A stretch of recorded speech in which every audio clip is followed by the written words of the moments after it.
Hi guys, it's Kelly here, and I am back with the third and last installment of this How to Build a Background series we've been doing. Videos 1 and 2 will be linked below. So this is where we left off the last time, and now this is where it's going to get crazy. So how I would have done the scene if I had done it from just start to finish in one video. This is how we're going to end up. So there's a little chalkboard that's built into this Smarty Pants set from Ink Blot Shop, and I decided I was going to use it to make some posters for my classroom.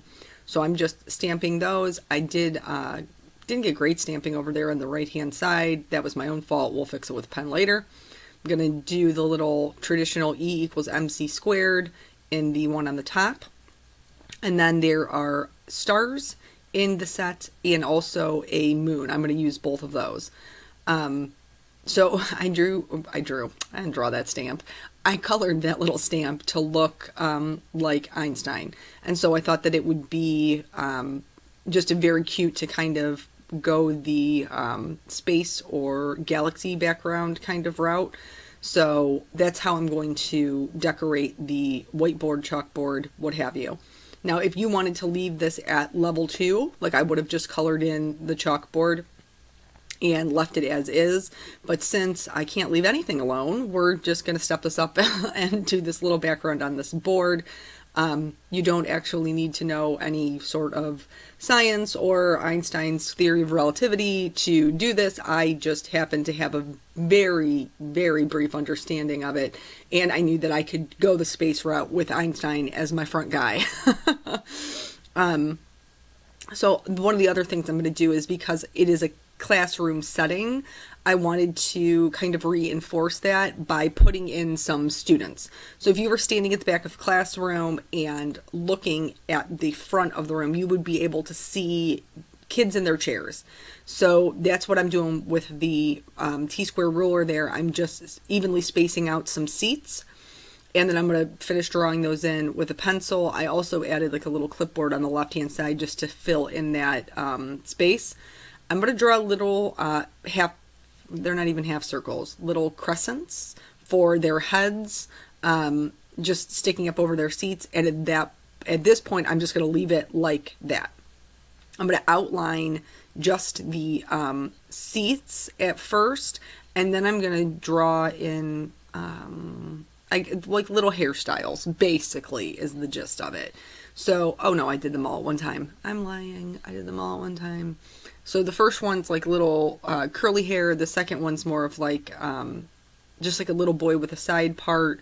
The third one I'm just going to leave flat. The fourth one, which is this girl's like my spirit animal, I'm going to give her a little top knot, which is basically how I do my hair when I don't want to do my hair. The kid in this one, I'm just going to leave it, you know, everything the same, just the little round top of his head.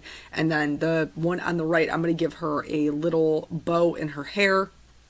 I just freehanded it. It wasn't a great bow, but it's just a little accent, so it doesn't necessarily need to be great. So once everything's drawn in, you guessed it, we're moving right on to the Copic coloring. So I picked the same navies that match his pants up there. And then make sure you erase your pencil marks, because Copics are alcohol markers. If you put them over pencil, you cannot erase them. It will be there forever, ever. So for here, I'm starting with my lightest color. I'm just filling in the seats. And then typically the front of the room is more well lit. So I didn't do them, I didn't color them as if there was a like backlighting, but to give the seats some dimension, I am going to make the edges lighter and the center's darker. So I'm just filling it in with some rectangles. I'm going to do the same thing with the darkest color on the bottom, and then just blend everything back out. So quickly, before we move on to the next thing, my son, funny story, my son has well, he doesn't have it, it's mine, a tablet. And he likes to watch YouTube videos, Spider-Man and coloring and all kinds of things. So I let him have a little bit of time on the tablet to do that. He also is really super obsessed with taking pictures on his tablet. So he takes pictures of the dog and the floor, and sometimes me, sometimes my husband. You get the gist of it.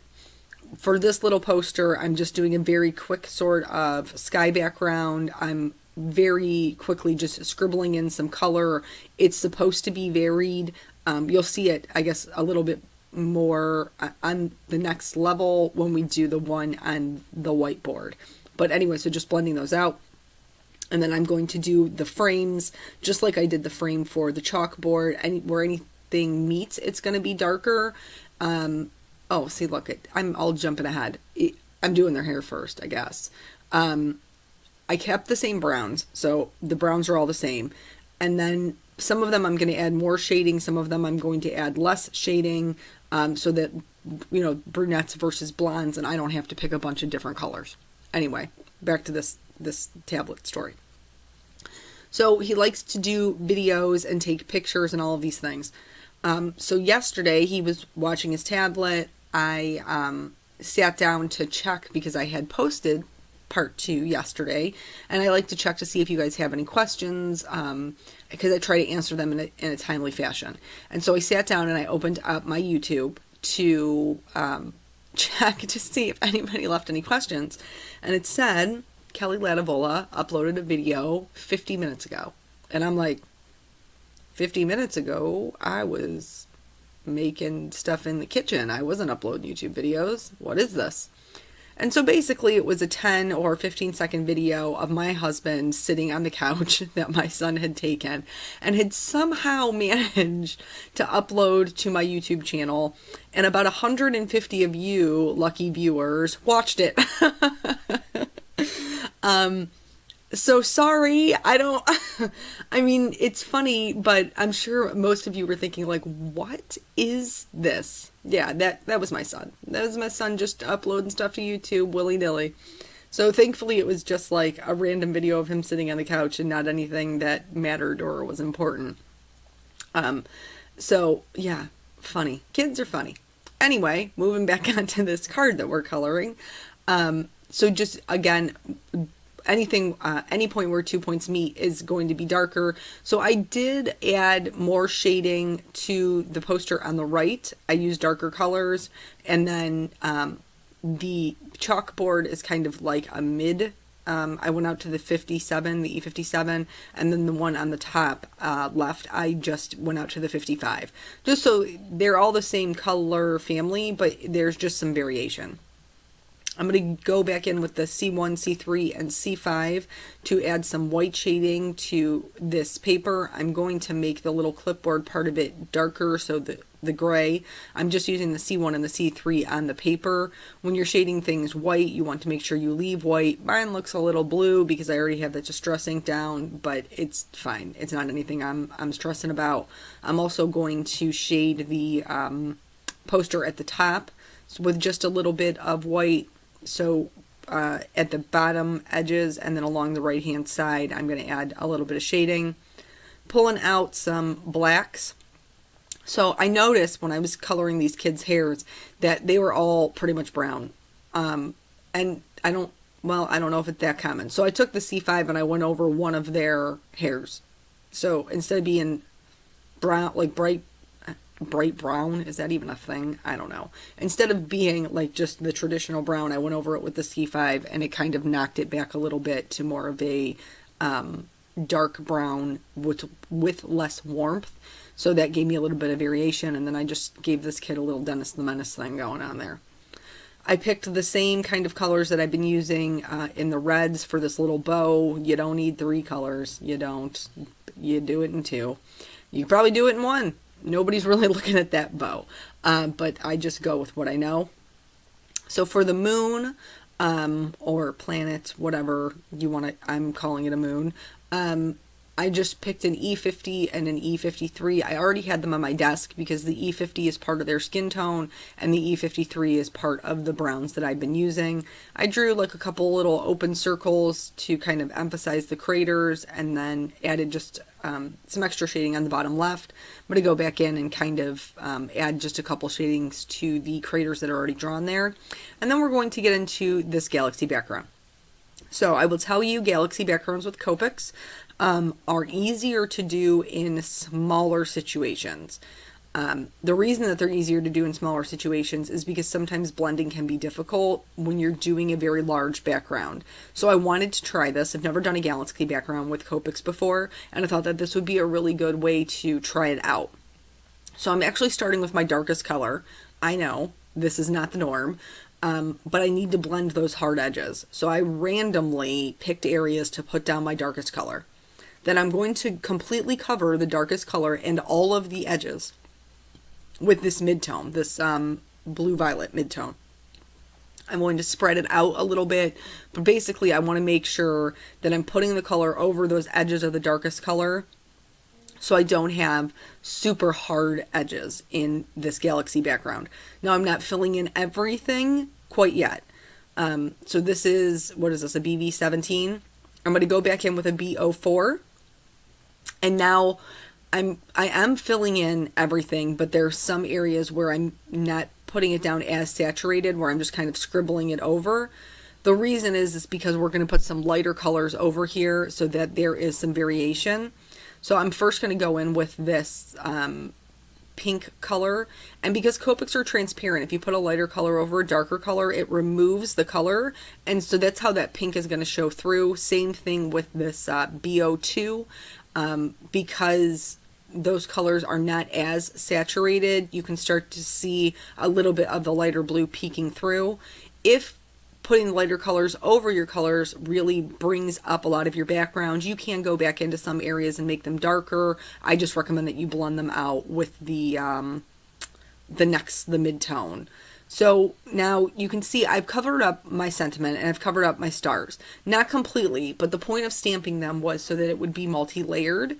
And that's also the point of using the colorless blender to add in like these little circles, because you want to create some depth in that drawing, painting, what have you.